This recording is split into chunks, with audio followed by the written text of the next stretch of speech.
6 یا 10 بہنیں تھیں ان کی، قرضے چڑھ گئے، کاروبار میں نقصان ہو گیا۔ ضروری نہیں کہ کوئی آدمی دھوکے بازی ہو تو وہ مقروض ہوتا ہے، یہ ضروری نہیں۔ تلک الایام نداولها بین الناس، اللہ لوگوں کے دن پھیرتا ہے، حالات تبدیل کرتا ہے۔ اب سیابی پہ کچھ شک کر سکتا ہے؟ لیکن حضرت جابر کہتے ہیں اتنا قرضہ چڑھ گیا کہ ایک ایک بال میرا قرضے میں ڈوب گیا۔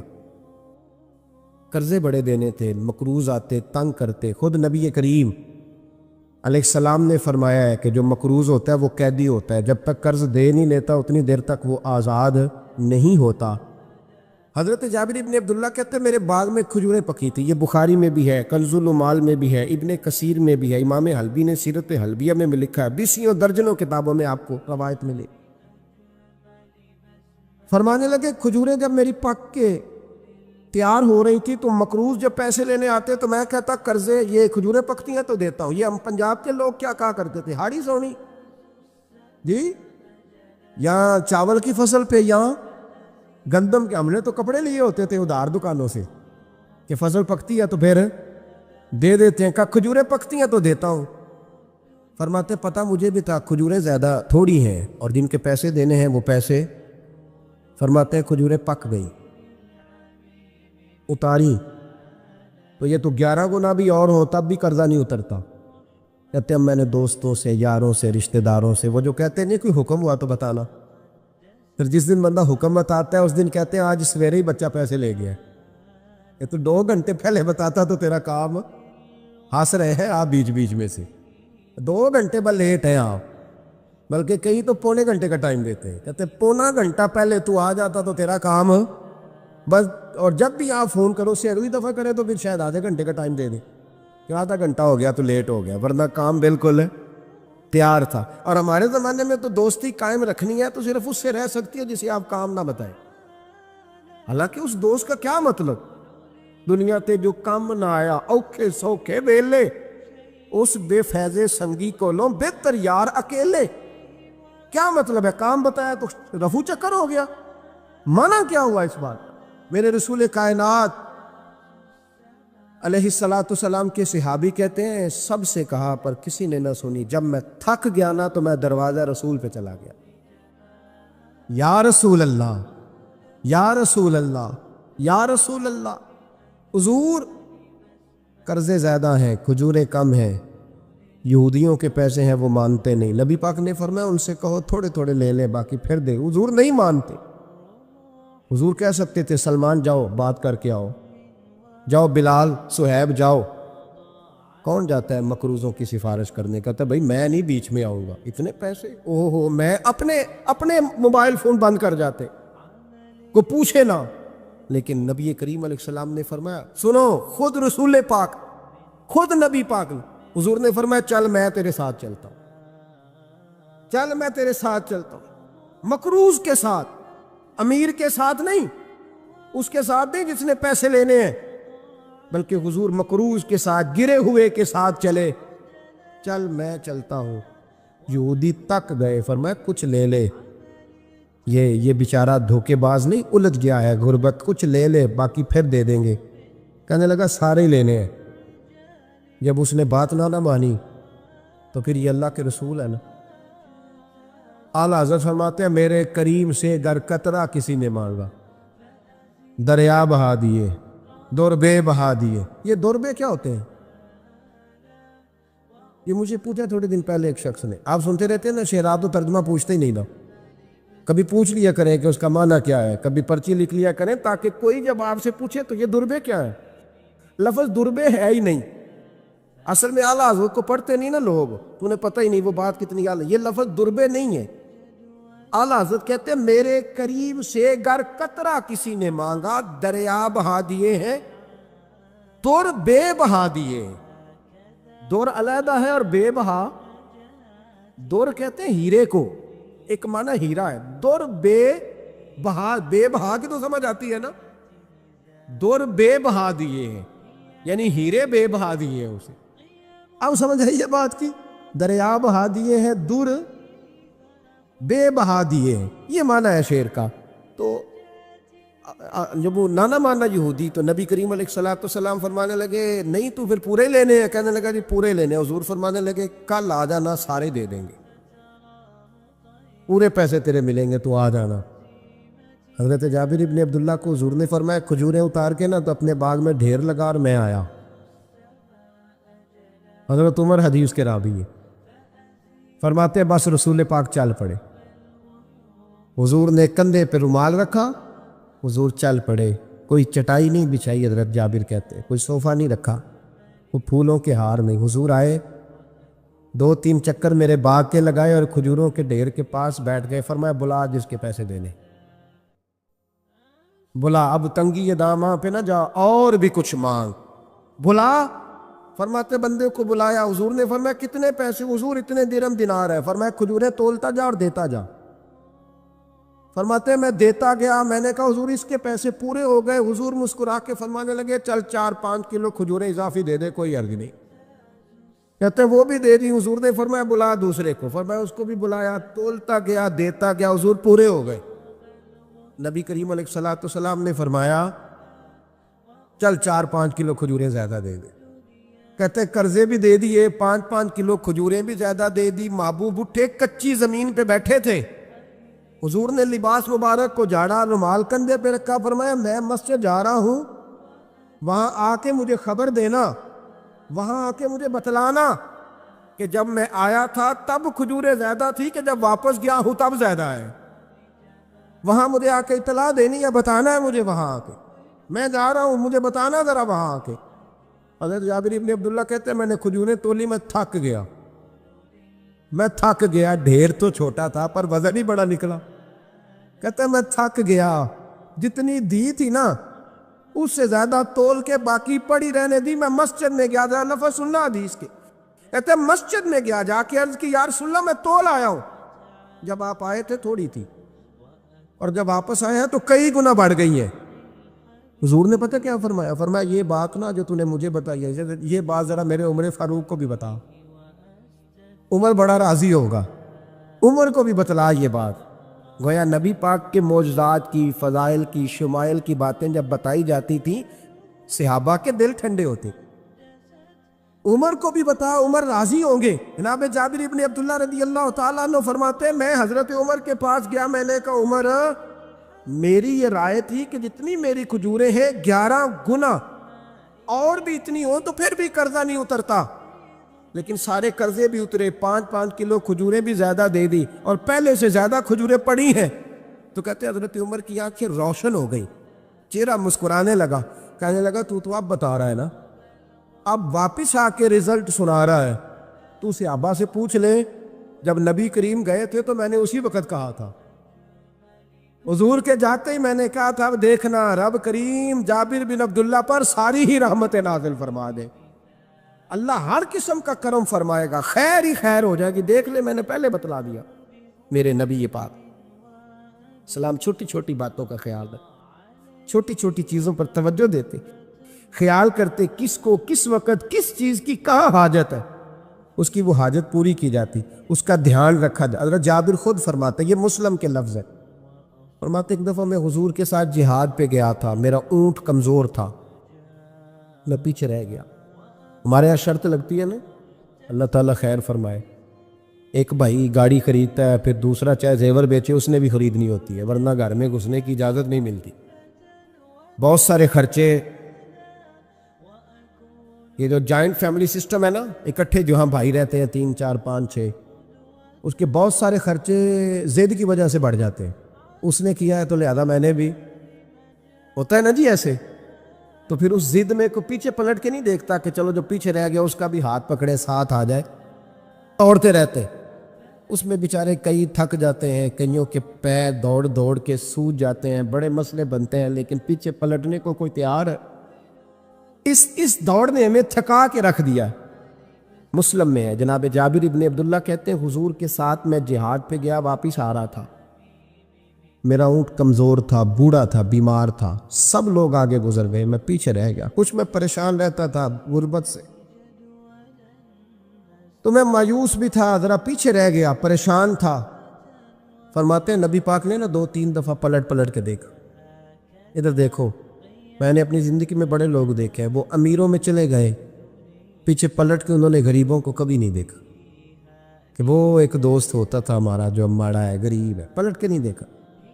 کہتے ہیں نبی کریم علیہ الصلاۃ والسلام نہ آگے گئے، سب سے آگے۔ حضور نے 2 4 5 دفعہ نہ پیچھے پلٹ کے دیکھا۔ جابر ابن عبداللہ کہتے ہیں جب میں نظر نہ آیا تو میرے محبوب کا انداز کریمانہ دیکھیں، حضور اعلانیہ فرمانے لگے، بھئی مجھے جابر نہیں نظر آ رہا۔ بے خبر ہو جو غلاموں سے، واقعہ کیا ہے؟ واقعہ کیا ہے؟ یہاں ہمارے استاد جب یہ حدیث پڑھا رہے تھے نا،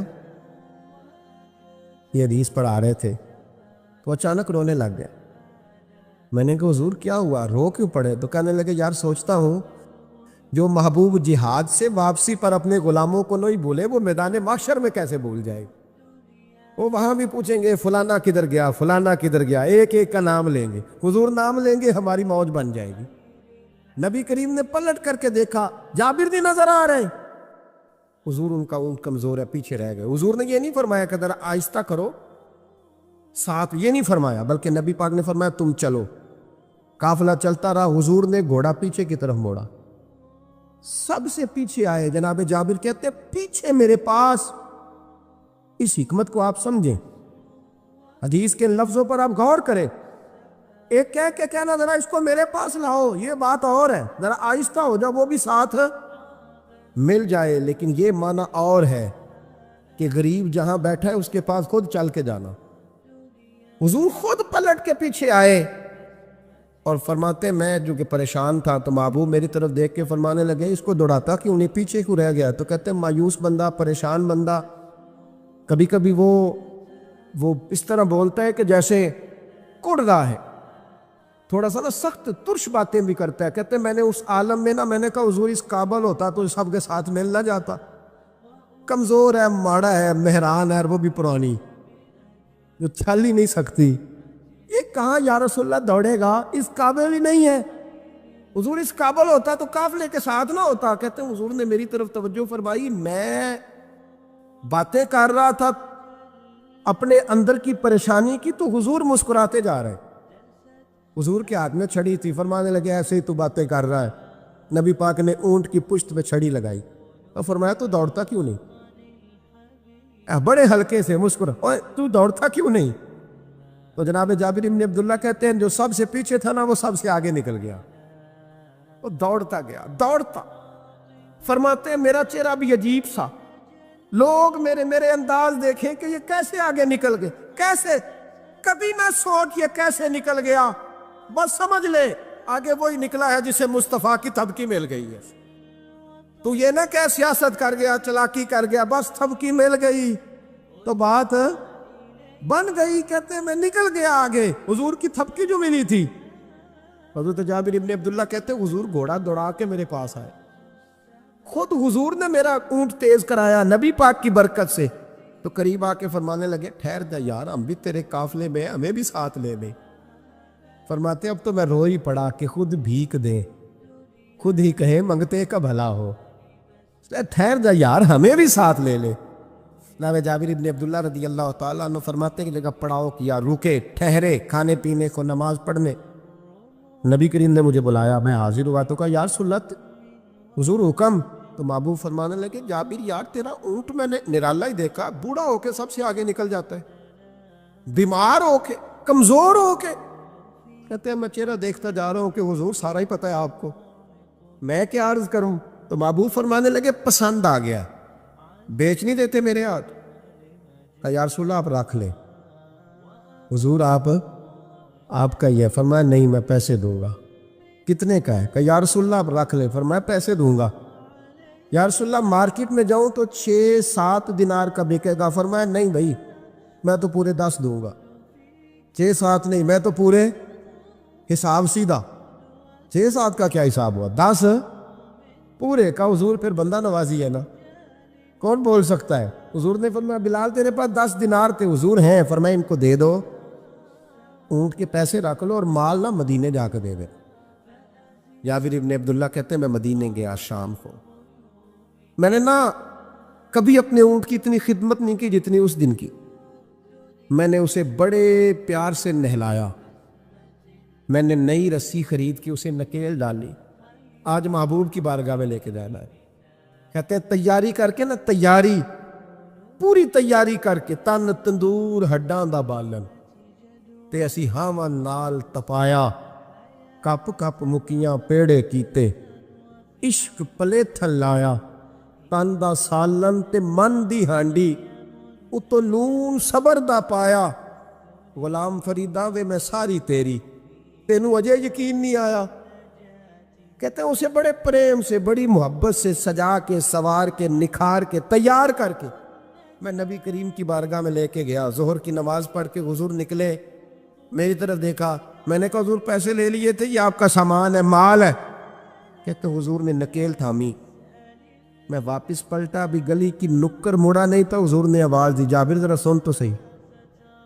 کہتے میں واپس آیا ہوں تو حضور مجھ سے باتیں کرنے لگے، فرمانے لگے یہ میرا اونٹ ہے، اسے کمزور اور بوڑھا نہ سمجھنا، کبھی جانوروں میں دوڑا کے دیکھنا، سب سے آگے نکل جاتا۔ اور کریم محبوب فرمانے لگے 6-7 دینار کا نہ سمجھنا، میں نے پورے 10 دینار کا خریدا۔ اور پھر حضور پھر مسکرائے، فرمایا جابر تمہیں پتہ ہے تحفہ لینے دینے سے محبت بڑھتی ہے؟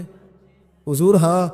فرمایا رکھ لو، میں تمہیں تحفے میں دینا چاہتا ہوں، رکھ لو، میں تحفے میں دینا چاہتا ہوں۔ جناب جابر ابن عبداللہ کہتے ہیں میں واپس لوٹ رہا تھا، رو رہا اور کہہ رہا تھا جیسا نبی اللہ نے مجھے دیا، جیسا رسول اللہ نے، سب سے اولا ہو اعلیٰ ہمارا علم۔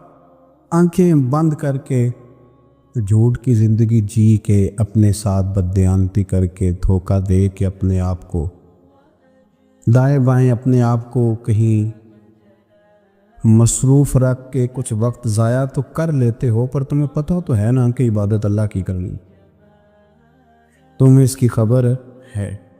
میرے رسول پاک علیہ وسلم نے فرمایا بندہ اللہ کے سب سے قریب اس وقت ہوتا ہے جب وہ سجدے کی حالت میں ہوتا ہے۔ کس کے قریب ہوتا ہے؟ اللہ کے سب سے قریب ہوتا ہے، وہ بڑا نیڑے ہے رب کے، بڑا قریب ہے، اس لیے کہ وہ حالت سجدہ میں، وہ جب سجدے کرتا ہے نا، اس کی بارگاہ میں جب جھک جاتا ہے۔ آپ ذرا سجدے کی کیفیت دیکھیں نا، زبان بھی یہاں ہے، آنکھ بھی یہاں ہے، کان بھی، عقل بھی ساری، اس نے سارا کچھ رکھ دیا سجدے۔ آپ وہ کبھی پیچھے جائیں تو دیہاتوں میں کہا جاتا تھا ناک سے نکیریں نکالو، بہت بڑی سزا ہوتی تھی نا، ناک سے نکیریں نکالو، بڑی سزا ہوتی تھی۔ تو اس نے کہا مالک مجھے کسی نے کہا نہیں، پر دیکھنا میں نے رکھ دی ساری عقل سجدے میں، اور رکھ کے کہا کیا؟ سبحان ربی یا اللہ، اللہ میں پست ہوں تو اعلیٰ، اللہ تو میرا رب ہے اور تو سب سے اعلیٰ اتنا۔ اور فرمایا جب یہ اس کیفیت میں ہوتا ہے تو پھر یہ اپنے رب کے قریب ہوتا ہے۔ میرے نبی کریم علیہ السلام نے مصلی سے دل لگانے کا درس دیا، حضور نے توجہ دلائی، صحابہ اس ذوق کے حامل لوگ تھے، وہ کوشش کرتے تھے۔ جناب صدیق اکبر رضی اللہ تعالیٰ عنہ کا عبادت کا مزاج ہمیشہ قائم رہا۔ حضرت عمر فاروق ساری رات اللہ کے حضور کھڑے رہے۔ حضرت عثمان غنی رضی اللہ تعالیٰ عنہ عشاء کی نماز پڑھ کے 2 رکعتوں کی نیت باندھتے تھے، 15 سپارے پہلی رکعت میں پڑھ دیتے اور 15 سپارے قرآن مجید کے دوسری رکعت میں پڑھ دیتے۔ آپ نے نا حضرت عمر فاروق کے وصال کے بعد ان کی ایک بیوہ سے نکاح کیا، حضرت عثمان غنی نے نکاح کیا۔ وہ خاتون آپ کے نکاح میں آئیں تو عرض کرنے لگی امیر المومنین میرے لیے اعزاز تو بہت ہے کہ میں امیر المومنین کی بیوہ تھی تو امیر المومنین کی منکوحہ ہو گئی ہوں، لیکن حضور نہ تو میں جوان ہوں کہ میرے اندر رغبت ہوتی اور نہ میں اب اس قابل ہوں کہ کوئی خدمت کر سکوں، میرے ساتھ نکاح کی وجہ کیا بنی؟ عثمان غنی رو پڑے، فرمانے لگے میں نے عمر فاروق کو مسجد میں اپنے رب سے ڈرتے ہوئے دیکھا، میں نے اسے روتے ہوئے دیکھا، عدل کرتے دیکھا، انصاف کرتے دیکھا، امت کی خیر خواہی کرتے دیکھا۔ تمہارے ساتھ نکاح اس لیے کیا ہے کہ تم مجھے یہ بتاؤ کہ عمر فاروق گھر کے اندر اپنے رب کو کیسے راضی کرتے، گھر کے اندر کیسے راضی کرتے تھے، وہ طریقے بتلاؤ، تم بتاتی جانا اور میں بھی اسی طرح گھر میں عبادت کروں۔ جس گھر میں اللہ کا ذکر ہوتا ہے وہ گھر زندوں کا ہے، اور جس گھر میں رب کریم کا ذکر نہیں ہوتا وہ گھر زندوں کا نہیں ہے۔ گھر نا ہم نا کتابوں میں پڑھتے ہیں کہ بزرگ کہتے ہیں، حضرت فضیل بن عیاض کہتے ہیں کہ میں ایک گلی سے گزر رہا تھا تو گھر کے اندر کسی قاری صاحب نے قرآن کی آیت پڑھ دی، ولی من خاف مقام ربہ جنتا۔ میں تے میرے کانوں سے ٹکرائی تو اللہ نے میری کایا ہی پلٹ دی، میں توبہ کر گیا۔ اب گھر کے اندر سے آواز آئے تو صحیح نہ تلاوت کی، پر اندر سے آواز آتی نہیں، یا ڈیک بجنے کی آواز آتی ہے، یا ٹی وی چلنے کی آواز آتی ہے، یا دھوم مچانے کی آواز آتی۔ عبادت کا وہ جو خاص شوق تھا، وہ جو حسن تھا، وہ جو توانائی، وہ جو بات۔ ایک جگہ پہ ہم بیٹھے تھے تو وہاں ایک صاحب آئے اور انہوں نے آتے ہی کہا کہ مہربانی کریں ذرا مجھے مصلی دے دیں، میرے میں کچھ نفل رہ گئے۔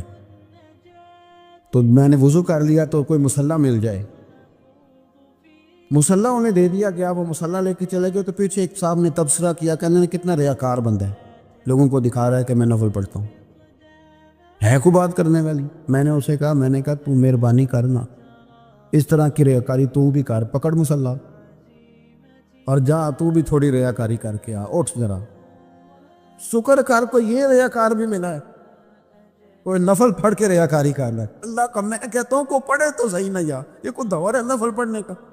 اس میں تو لوگوں کا مزاج ہی نہیں، طبیعت ہی نہیں۔ میں نے کہا چل مہربانی کر یہ دے مصلی اور تو بھی جا تھوڑی سی ریاکاری کرو تو صحیح نا، مزاج ہی نہیں، ذوق۔ جمعے کی نماز پڑھ کے یوں دنیا بھاگتی ہے، او ہو پتہ نہیں کون سی پیچھے آگ تھی جو بجھائی جائے گی، اور آج تک لوگ مسئلہ پوچھ رہے ہیں کہ جمعے کی بعد والی سنتیں کتنی ہوتی ہیں۔ میں نے کہا کتنے سال ہو گئے جمعہ پڑھتے، کتنے سال ہو گئے، ابھی تک سنتوں کا نہیں پتہ، ابھی تک نہیں علم کے پہلے کتنی رکھتے ہیں اور بعد میں کتنی رکھتے ہیں۔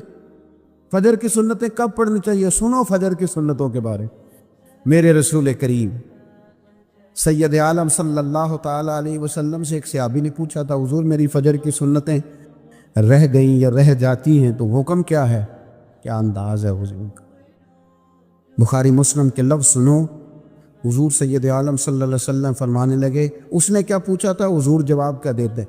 فرمایا فجر کی سنتیں کبھی نہ چھوڑنا، فجر کی پہلی 2 سنتیں کبھی نہ چھوڑنا۔ یا رسول اللہ صلی اللہ تعالیٰ علیہ وسلم میری رہ گئی ہیں، رہ جاتی ہیں۔ فرمایا فجر کی 2 سنتیں نہ چھوڑنا، فرمایا فجر کی پہلی 2 سنتیں مجھے دنیا اور دنیا کے اندر جو کچھ ہے وہ سب سے زیادہ پیاری ہے۔ فجر کی 2 سنتیں دنیا اور دنیا میں جو کچھ ہے مجھے وہ سب سے زیادہ پیاری ہے، اس لیے فجر کی سنتیں نہ چھوڑ۔ اپنا ذوق، اپنی طبیعت، ہم نے نا ذوق غلط بنا لیا۔ اگر 20 بندے کہہ بھی دیں گے تو نے بڑی شاندار تلاوت کیا تو کیا اس سے بنے گا؟ 100 بندہ کہہ بھی دے تیری کیا بات ہے، کیا بات ہے نعت خاں کی، کیا بات ہے علامہ صاحب کی، پیر صاحب، پیر مہر علی شاہ صاحب رحمۃ اللہ علیہ۔ آپ تشریف فرماتے تو آپ کے ایک ہی بیٹے بابو جی جن کو کہا جاتا ہے، جس دن صاحبزادے پیدا ہوئے تو خادم نہ وہاں سے نکلا۔ ان لوگوں کے شوق اور طرح کے تھے نا، تو ان کی توجہ بھی اپنے شوق کی طرف رہتی۔ تو خادم نکلا اندر سے، پیر صاحب مبارک ہو، پیر صاحب مبارک ہو، پیر صاحب مبارک ہو، پیر صاحب مبارک، وہ شور کر رہا ہے۔ تو پیر صاحب کو وجد ہو گیا، اللہ اکبر، اللہ اکبر، اللہ، کیا ہوا؟ کس چیز کی مبارک دے رہے ہو؟ اس کی حضور اللہ نے بیٹا دیے۔ تو آپ فرمانے لگے اچھا حضور آپ کیا ہوا، آپ تو پریشان ہو گئے۔ فرمانے لگے جب تو نے 3 دفعہ کہا نا مہر علی کو مبارک ہو تو میں سمجھا تھا شاید تجھے کسی نے بتا دیا ہے کہ مہر علی سے اللہ راضی ہو۔ میں سمجھا تھا کہ شاید تو یہ خبر لے کے آیا ہے کہ کسی نے بتایا ہے کہ مجھے آج خبر ملی ہے کہ مہر علی سے رب، اچھا پتر ہوا ہے، الحمدللہ اللہ کا شکر ہے، پر میرے لیے مبارک کا دن وہ ہوگا جب میرا رب کہے گا کہ میں مہر علی سے راضی، میرے محبوب کہیں گے کہ میں مہر علی سے۔ آپ بات کو سمجھے، شوق ہی کسی اور طرف تھا، دل ہی کہیں اور لگا ہوا تھا، طبیعت ہی کہیں اور مائل تھی۔ کوئی وظیفہ پوچھتے تھے تو پڑھتے تھے وہ لوگ، کچھ اللہ اللہ انہیں بتائی جاتی تھی تو کرنے کا ذوق رکھتے تھے، طبیعت تھی، قائل تھے۔ حضرت ربیع کہتے ہیں میں بڑی دور سے سفر کر کے گیا حضرت اویس کرنی سے ملنی، بڑی دور سے، اور جب میں پہنچا تو فجر کا وقت تھا، تو حضرت اویس کرنی کو میں نے پا لیا، تو وہ نماز پڑھ کے نا قرآن شریف لے کے بیٹھ گئے۔ فرماتے ہیں اشراق چاشت کا وقت ہوا تو نفلوں کی نیت باندھ لی۔ محدث ابن الجوزی نے لکھا ہے، فرماتے ہیں پھر جب زوال کا وقت ہوا تو مسجد میں جھاڑو دینے لگ گئے۔ زور کی نماز پڑھ کے تو عصر کی تیاری تک وہ مسجد میں بیٹھے رہے، اور میرے نبی پاک علیہ السلام نے فرمایا جو نماز کے انتظار میں بیٹھا ہو وہ نماز ہی میں ہے، وہ نماز ہی میں ہے۔ فرمایا میری دنیا، میری امت کی جو رہبانیت ہے نا وہ اتنی ہے کہ نماز کا انتظار کرے، اذان کے بعد نماز کا یہ راہب ہے، یہ اس وقت چھوڑ کے بیٹھے ہیں ذرا۔ فرماتے ہیں عصر تک انہوں نے اللہ اللہ کی، پھر مغرب تک کی، عشاء کی نماز ہوئی تو نماز پڑھی تو وہ تھک گئے۔ اب مجھے وہ فارغ ہوں مصلی چھوڑے تو میں ملاقات کروں نا، کہ آپ حیران نہ ہوں کہ اتنی دیر بندہ کیسے اللہ اللہ کر، ہم نے کی نہیں نا اس لیے ہم پریشان ہیں۔ جو عادی ہوتے ہیں وہ کر بھی لیتے ہیں، وہ یہ کام، میری بات کو سمجھ آ رہے ہیں؟ جب جاتے ہو کسی دفتر میں تو 8 گھنٹے کھڑے رہ لیتے ہو نا، مجبوری ہوتی ہے تو کھڑے رہا جا سکتا ہے۔ پاسپورٹ کا دفتر، بولیے امیگریشن کی لائنوں میں، اور میں نے تو ایمبیسیوں میں بندے 12 گھنٹے پہلے جا کے کھڑے دیکھے، رہ لیتے ہیں کھڑے۔ تو اگر ان کاموں کے لیے رہا جاتا ہے تو اللہ رسول کے لیے بھی کھڑے رہا جا سکتا ہے۔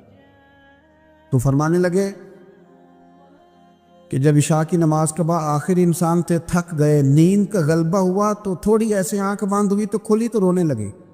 حضرت ویسے کر دیا، رو کے کہنے لگے مالک مجھے غافل تو نہ کر، ابھی میں نے کیا بھی کچھ نہیں، دن ختم ہو گیا، کوئی نفل نہیں، کوئی اللہ اللہ نہیں، اللہ مجھے غافل نہ کر، میری مدد فرما۔ فرماتے ہیں جب وہ روئے تو میرے ساتھ جو شخص تھا میں نے کہا اٹھو چلیں، کہنے لگا حضور ملنا نہیں، فرمایا جو میں لینے آیا تھا وہ مجھے مل گیا ہے، جو میں ان سے سیکھنے آیا تھا وہ مجھے نصیب ہو گیا، اب اور میں نے کیا لینا، ختم ہو گئی بات، اٹھو چلیں۔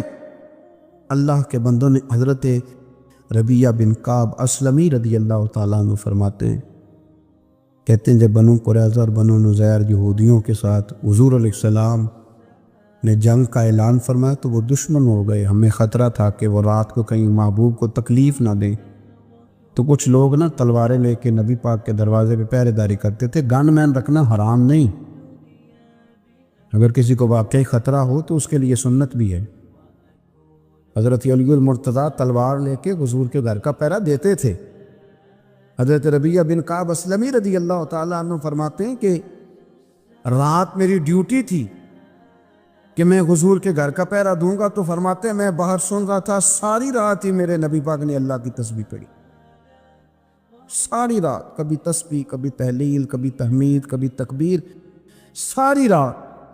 فرماتے ہیں ساری رات حضور پڑھتے رہے اور ساری رات ہی میں سنتا رہا، مجھے اونگ آ گئی، میری آنکھ لگ گئی، حضور ابھی پڑھ رہے تھے، میں تھک کے سو گیا، اور فرماتے ہیں جب میری آنکھ دوبارہ سے کھلی تو میرے کانوں میں پھر کوئی چیز گونجی، تو میں نے کان لگایا تو میرے حبیب ابھی بھی اللہ کو یاد کر رہے۔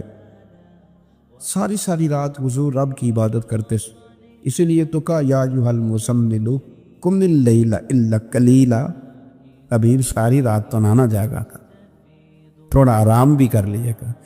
میرے بھائی اپنا مصلی، اپنی عبادات، اپنے وظائف، اللہ اللہ جو آپ نے کسی سے سیکھی ہے اس کو کبھی کمزور نہ ہونے دیں۔ شجرہ شریف جو کسی بزرگ سے آپ لے لیتے ہیں تو کیا رسم ہے کوئی؟ اس پہ کچھ لکھا ہوتا ہے، وہ پڑھنے کے لیے دیا جاتا ہے، اس پہ لکھا ہوتا ہے کہ یہ اللہ اللہ آپ نے کرنی ہے۔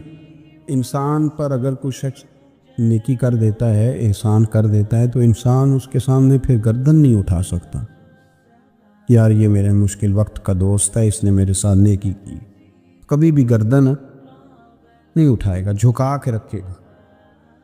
تو اگر عام کوئی نیکی کر دے تو اس کے سامنے انسان کبھی گردن نہیں اٹھاتا، تو جو رب ساری نعمتیں عطا فرمائے، جو کہے کہ تیری تخلیق میں نے کی، تجھ سے پہلوں کو بھی پیدا میں نے کیا، تیرے لیے زمین کا بچھونا بھی میں نے بچھایا، آسمان کی چھت بھی میں نے لگائی، تیرے لیے زمین سے ساری اناج کو، پھل کو، کھیتیوں کو نکالا بھی تیرے لیے۔ اب تو اس طرح کر کہ تو میری عبادت کر، تو میری بارگاہ میں جھک جا۔ بہت سارے نشے لوگوں کو لگے ہوئے ہوتے ہیں، ہر آدمی کوئی نہ کوئی نشہ کرتا ہے، کوئی دولت کا کرتا ہے، کوئی شہرت کا کرتا ہے، کوئی اپنی تعریف کا نشہ کرتا ہے، دو چار لوگوں سے تعریف سن کے مطمئن ہو جاتا ہے۔ ناراض تو نہیں ہو گیا اس جملے سے؟ آپ کرتے ہیں لوگ دولت کا نشہ، یہ جب نقصان ہوتا ہے تو بندے بیمار نہیں ہو جاتے؟ پیسے ڈوب جاتے ہیں تو لوگ بیمار نہیں ہو جاتے؟ تو اس کا مطلب یہ ہوتا ہے کہ نشہ ٹوٹ گیا ہے۔ اب بیک ہوئے ہیں نا تھوڑے سے،